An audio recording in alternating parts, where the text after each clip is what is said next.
गोपिका जीवनस्मरणं गोविंद गोविंद। सद्गुरु विठलदास महाराज की जय। పరమ భాగవతోత్తములైన విదురులు ఈ కాల ప్రమాణం మనుష్యులకి, దేవులకి, బ్రహ్మదేవులకి తర్వాత ఇది ఎక్కడి నుంచి ప్రారంభిస్తుంది అని ప్రశ్న వేసినారు కదా. ఆ కాల ప్రమాణానికి జవాబు బదులు చెప్పేలాగా ఈ అధ్యాయంలో ప్రారంభించారు ఆయన. ఇప్పుడు ప్రారంభం ఎలా ఆరంభించారంటే, ఇప్పుడు యాటమ్స్ అణు అనేది ఇప్పుడు లౌకికంగా అందరూ కనిపెట్టారు. కానీ మన ఈ భాగవత ప్రకారం మన శాస్త్రంలో 5000 సంవత్సరాలు ముందే దీని గురించి చెప్పినారు. ఇది ఎక్కడి నుంచి స్టార్ట్ చేస్తున్నారంటే, ఇక అణు అనేది సైన్స్ ప్రకారం ఒక చిన్న సైజ్ లాగా అది అణు అనేది అది అణువుగా చేరి అది ఒక సెల్లుగా మారి తర్వాత అది ఒక బాడీ పార్ట్స్ అయ్యి ఇలాగా అవుతుందనేది లౌకికంగా ఉన్న విషయం. కానీ ఇక్కడ చెప్పేటప్పుడు ఈ అణువుని, ఈ ఉత్పత్తి స్థానాన్ని వీళ్ళు సమయంతో, టైంతో దీన్ని పోల్చి చెప్తున్నారు. అది ఎక్కడ స్టార్ట్ అవుతుందంటే, ఎక్కడ ప్రారంభిస్తుంది అంటే పరమాణువు నుంచి పరమ మహాన్ అంటే బ్రహ్మదేవుని యొక్క చివరి ఆయుస్సు వరకు ఈ అధ్యాయంలో చెప్పబడినది. ఈ పరమాణు అనేది 2 పరమాణు అనేది కలిసిందంటే ఒక అణువుగా మారుతుంది. 3 పరమాణు కలిస్తే ఒక త్రశ్రేణు అని పేరు. తశ్రేణు అంటే ఏమిటంటే, ఇక్కడ మనం ఇంట్లో ఉండేటప్పుడు ఒక కిటికీని తెరిచినామంటే కిటికీ నుంచి సూర్యకిరణం అనేది మనకు వస్తుంది.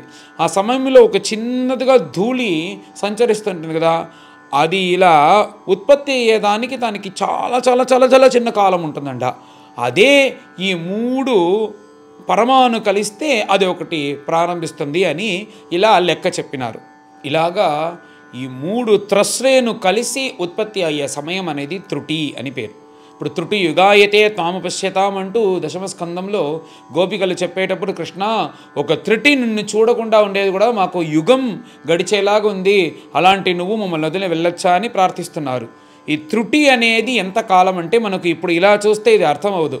త్రుటి అంటే మనం ఏమనుకున్నాం, ఒక క్షణం అని. ఒక క్షణం కాదు, ఇప్పుడు మనం క్షణం నుంచి కిందకి రావాలి. ఒక క్షణం అనేది 1 సెకండ్. 1 సెకండ్ని 3 లాగా దాని విభాగం చేయాలి. అలా చేసినామంటే 9 వస్తుంది. 9 × 100 అంటే ఒక క్షణాన్ని 900 లాగా మనం కానీ విభాగం చేసినామంటే అదే ఒక త్రుటి. అది 1 సెకండ్ని మనం 900 టైమ్స్ డివైడ్ చేయాలి. అలా చేస్తామంటే ఒక త్రుటి అని ఇలా వర్ణిస్తూ వచ్చారు. ఇప్పుడు ఒక క్షణాన్ని తీసుకుంటాం. ఒక క్షణం × 5 క్షణాలు, దానికి కాష్టం అని పేరు. ఇప్పుడు ఆ కాష్టం × 15 అది చేసినామంటే దానికి లఘు అని పేరు. ఈ లఘు అనే ఒక కాలం ఉంది. ఆ లఘు × 30 కానీ మనం చేసినామంటే అదే ఒక ముహూర్త కాలం అంటూ ఇప్పుడు శుభముహూర్తం అని అందరూ శుభలేఖలో అందరూ రాస్తున్నారు కదా. అది ఏమిటంటే ఈ లఘు × 30 సార్లు వేసినామంటే అదే ఒక ముహూర్త కాలం. ఇలాగా ఒక ముహూర్తం అనేది ఆ లఘు నుంచి 30 సార్లుగా ఇంటూ చేస్తే వస్తుంది. ఇప్పుడు 3 లేకపోతే 3.5 ముహూర్తం అనేది ఒక యామం. ఇలాగా 4 యామములు పగటిపూట, 4 యామములు రాత్రి అని విభాగం చేసి మనకు 1 రోజు అని లెక్క ఇచ్చినారు. అంతేకాకుండా మనకి 1 రోజు, ఈ 1 రోజు × 15 రోజులు పెట్టినామంటే అది ఒక పక్షం, అది శుక్లపక్షం. తర్వాత ఇంకో అదే 1 రోజు × 15 అది కృష్ణపక్షం. ఇలాగా 2 పక్షములు కలిస్తే 1 నెల అంటూ మనకు ఇలా కాల ప్రమాణం అనేది నిర్ణయింపబడినది. ఇలా చెప్పేటప్పుడు ఆయన అడిగినాడు కదా, దేవులకి, మనుష్యులకి, పితృదేవతలకి ఇలా అందరికీ ఒకే కాలం కాదు కదా, అది మీరు చెప్పాలి అని అడిగినప్పుడు దానికి వివరించేలాగా ఇప్పుడు ఇలా ఇక్కడ చెప్పేటప్పుడు, ఇప్పుడు మనుష్యులకి 2 పక్షములు కలిస్తే 1 నెల. కానీ ఇది పితృదేవతల లోకంలో పితృలకి ఎలాగంటే, ఆ పితృదేవతలకు ఇక్కడ ఉండే 30 రోజులు వాళ్ళకి 1 రోజంట. అందుకే మనకు అమావాస్య నాడు పితృదేవతలకు తర్పణం ఇవ్వాలి అని పెద్దలంతా రాసి పెట్టినారు. ఎందుకు రాసి పెట్టినారు అంటే, నువ్వు అమావాస్య రోజు తర్పణం కానీ చేసినావంటే మనకు అది నువ్వు చేసేది 1 రోజు కానీ 1 నెల తర్వాతనే వస్తుంది. కానీ పితృదేవతలకు నువ్వు ప్రతిరోజు అన్నం పెడుతున్నావు. ఆ అమావాస్య నాడు నువ్వుల్లో జలం కలిపి ఇలా ఇచ్చినావంటే ఆ అమావాస్య మనం ఇచ్చినామంటే అది వాళ్ళకి ప్రతిరోజు భోజనం పెట్టేలాగంట. మన ఋషులందరూ ఎన్ని విషయాలు ఆలోచించి ఇలా ఒక్కొక్కటి పెట్టినారు చూడండి. మనం చిన్న ధర్మం చేస్తే చాలు వాళ్ళకి, మనం ఇక్కడ అమావాస్య రోజు ఇలా మనం తర్పణం చేసేది వాళ్ళకి, ప్రతి అమావాస్య మనం చేసేది వాళ్ళకి ప్రతిరోజు, మనకి 30 రోజులు వాళ్ళకి ఒక రోజు కాబట్టి వాళ్ళకి ప్రతిరోజు భోజనం పెట్టేలాగా ఆ రోజంతా వాళ్ళు ఆకలి లేకుండా సంతోషంగా ఉంటారు. అలాగని నిన్ను దీవిస్తారు, దానివల్ల నీకు సంతాన భాగ్యం కలుగుతుంది అని పెద్దలు ఎలా రాసి పెట్టినారు. అది దీన్ని చూస్తే మనకు తెలుస్తుంది. మన యొక్క 30 రోజులు పితృదేవులకి ఒక్కరోజు. ఇలా మన యొక్క 30 రోజులు ఇంకొక 30 రోజులు కలిస్తే అది ఒక ఋతువు. ఇలాగా 6 ఋతువులు కలిస్తే అది ఒక సంవత్సరం అని ఇలా చెప్పినారు. ఇప్పుడు ఒక సంవత్సర కాలం మనకు చెప్పినారు కదా. తర్వాత దేవతల గురించి చెప్పేటప్పుడు ఇది మనుష్యులకు ఒక సంవత్సరం. ఎలాగైతే 30 రోజులు పితృదేవతలకు ఒక్కరోజో, దేవతలకు మన యొక్క సంవత్సరం వాళ్ళకి ఒక రోజంట. ఇది కూడా అన్నీ చూస్తే సామ్యంగా ఉంటుంది.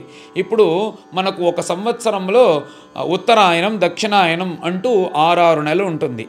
ఏమిటంటే దేవతలకు ఉత్తరాయణం అనేది పగటిపూట, దక్షిణాయనం అనేది రాత్రిపూట. అందుకే దక్షిణాయన ప్రారంభంలో భగవంతుడు శయన ఏకాదశి అంటూ శయనిస్తాడు, ఉత్తాన ఏకాదశి అంటూ లేసేస్తాడు అనేది సంప్రదాయంలో ఉంది చూడండి.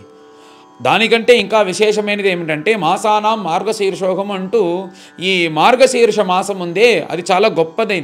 ఆ సమయంలోనే ఎక్కువ చలిగా ఉంటుంది. కానీ అందరూ తెల్లవారుజామున లేసి శివపూజ చేయాలి, జపతపములు చేయాలి, జపాలు. మనం కానీ ఒక గాయత్రి మంత్రం చేసినామంటే దానికి 1000 సంఖ్య గల ఫలితం దక్కుతుంది అని పెద్దలంతా చెప్పిన దానికి కారణం ఏమిటంటే మనకు ఇక్కడ మార్గశీర్ష మాసం 2 నెలలు అది దేవతలకు తెల్లవారుజాము పూట అంట. అంటే తెల్లవారుజాము పూట అందరూ వచ్చి మంగళమైన కార్యములు, భగవత్ స్తోత్రములు, తపస్సు, అనుష్ఠానాలు ఇవే కదా చేస్తారు. అందుచేత ఈ పూజ చేసేదానికి వచ్చిన మాసం మార్గశీర్ష మాసం. అందుకే మార్గశీర్ష మాసంలో ఎవరు పెళ్ళిళ్ళు ఏది చేసుకోరు. ఆ సమయంలో దాన్ని వదిలేస్తారు. మార్గశీర్ష మాసం అనేది ఎందుకంటే పరిపూర్ణంగా భగవద్ ఆరాధనం కోసం వచ్చిన మాసం. అది చూస్తే దేవతలకు తెల్లవారుజామున ఉంది. ఎలాగైతే మనకు ఒక సంవత్సరమో అది దేవతలకు ఒక్క రోజుగా ఉంది అని ఇలా వర్ణించారు. ఇలా ఒక మనుష్యునికి ఒక సంవత్సరం అనేది ఒక మనుష్యునికి అతని యొక్క పూర్ణ ఆయుష్ ఎంత అంటే 100 సంవత్సరాల వరకు అతను జీవించవచ్చు అనేది ఒక గడులాగా పెట్టి మనిషి యొక్క ఆయుష్ని పూర్తి చేశారు. ఇలా ఒక సంవత్సరం ఒక మనిషికి అని చెప్పి 100 సంవత్సరాలను చెప్పినా కదా. ఈ సంవత్సరం అంటున్నారు. ఈ సంవత్సరం అంటే ఏమిటంటే మనకు ప్రత్యక్ష దేవత అయిన సూర్యుని గురించి ఇది ఎలా సంచరించు వస్తుందంట. సూర్యుడు 12 నెలలలో 12 రాసుల్లో ప్రవేశిస్తారంట. అందువల్ల ఒక్కొక్క నెలకి అది ప్రవేశించి ముగించి తర్వాత 12 నెలలు అయిన తర్వాత మళ్ళీ మేషరాశిలో సూర్యుడు ఇలా ప్రవేశించేటప్పుడు అది ఒక సంవత్సరం అవుతుంది. అందుచేత ఆ సూర్యుడే మనందరికీ గతి. ఈ సూర్యగతి పెట్టుకొనే మనకు ఈ సంవత్సరం అనేది వస్తుంది అని ఈ కాలానికి దండిగా పేర్లున్నాయి. అది కూడా వర్ణించారు. ఇలా బృహస్పతి వచ్చి సూర్యుని చుట్టేది ఇది 12 నెలలు అవుతుందంట. ఒకే కాలమే, కానీ దానికి పేరు పరివత్సరం అని పెట్టినారు. దాని తర్వాత 30 రోజులను ఇలా సంఖ్య పెట్టుకొని 12 నెలలు అవుతుంది కదా.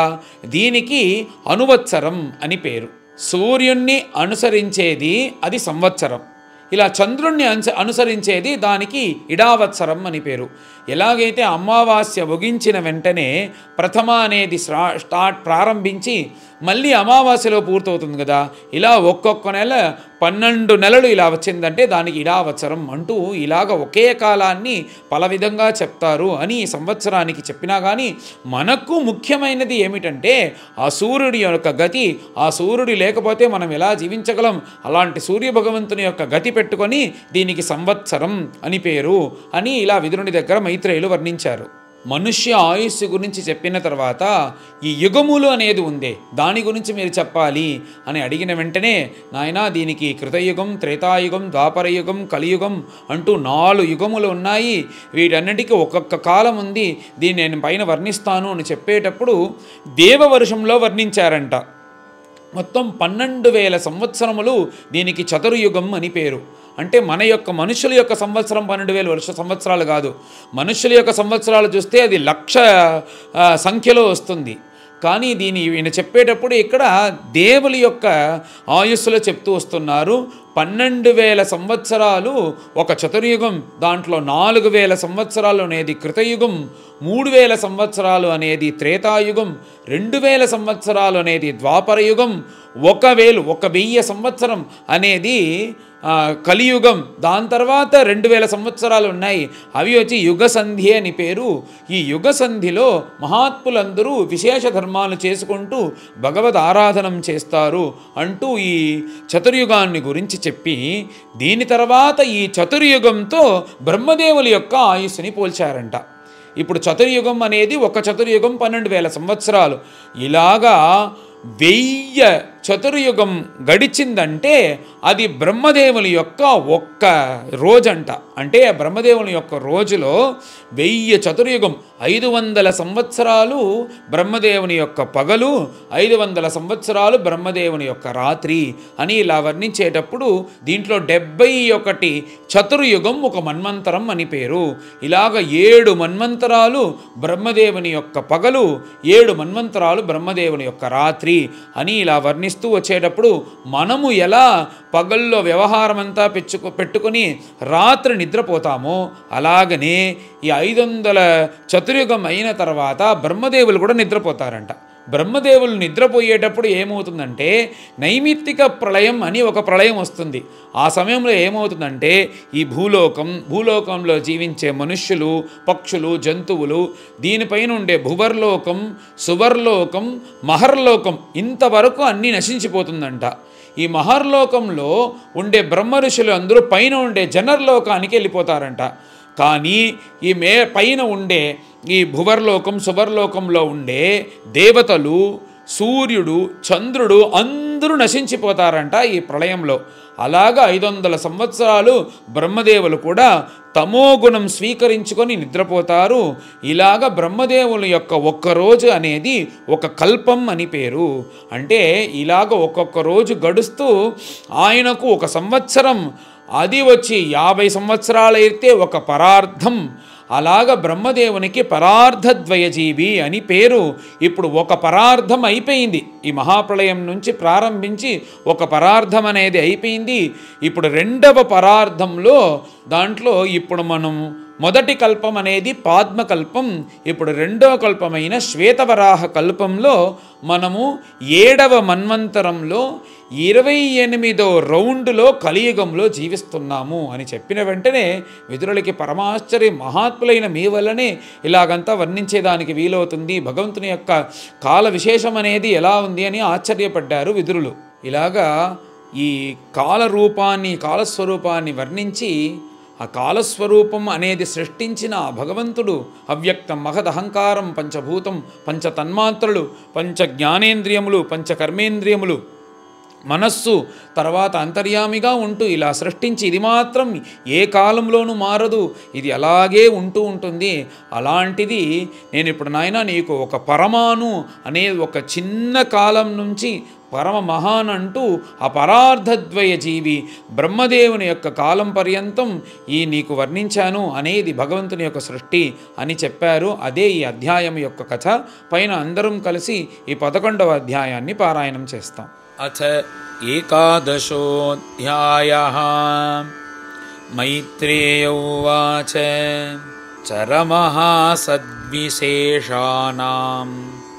అనేకో అసంయుతః సదా పరమాణుః సవిజ్ఞేయో నృణామైక్యభ్రమో యతః సత ఏవ పదార్థస్య స్వరూపావస్థితస్య యత్ కైవల్యం పరమమహాన్ అవిశేషో నిరంతరః ఏవం కాలోపి అనుమితః సౌక్ష్మ్యే స్థౌల్యే చ సత్తమా సంస్థానభుక్త్యా భగవాన్ అవ్యక్తో వ్యక్తభుక్ విభుః సకాలః పరమాణుర్వై యో భుంక్తే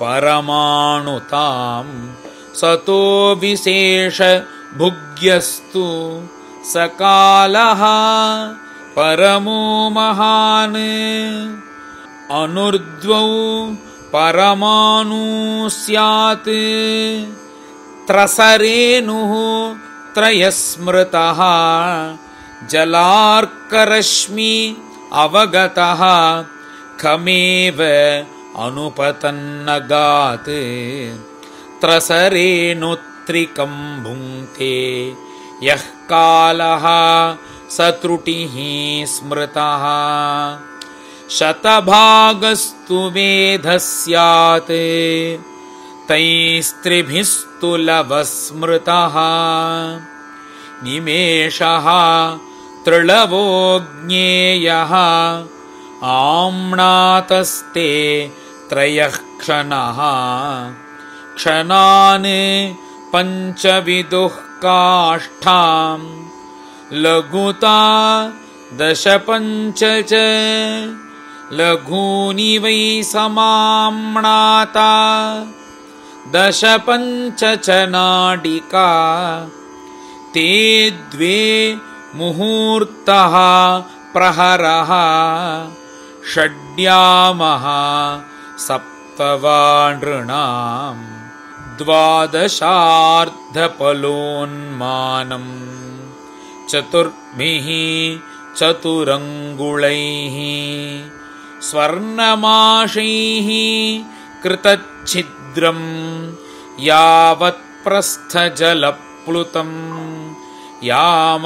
यामाश्चत्वारः चत्वारः मर्त्यानामहनीवुभे पक्षः पञ्चदशाहानि शुक्लः कृष्णश्च मानदा तयोः समुच्चयो मासः पितॄणां तदहर्निशम् द्वौ तावृतुः षडयनं दक्षिणं चोत्तरं दिवि अयने चाहनी प्राहुः वत्सरो 12 स्मृतः संवत्सरशतं नृणां परमायुः निरूपितं ग्रहक्षताराचक्रस्थः परमान्वादिना जगत्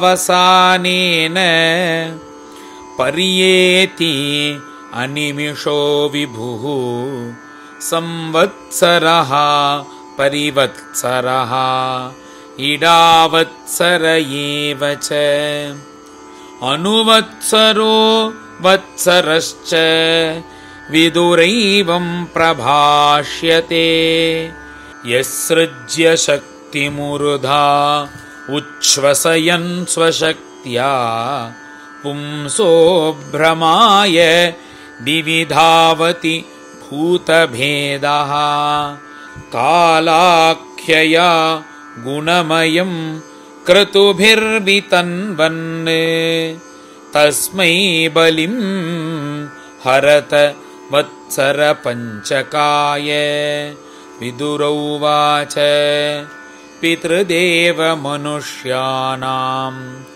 आयुः परमिदं स्मृतं परेषां गतिमाचक्ष्व ये स्युः कल्पाद्बहिर्विदः भगवान् वेदकालस्य गतिं भगवतो ननु विश्वं विचक्षते धीराः योगराद्धेन चक्षुषा मैत्रेय उवाच कृतं त्रेता द्वापरं च कलिश्चेति चतुर्युगं दिव्यैर्द्वादशभिर्वर्षैः सावधानं निरूपितं चत्वारि त्रीणि द्वे चैकं कृतादिषु यथाक्रमं संख्यातानि सहस्राणि द्विगुणानि शतानि च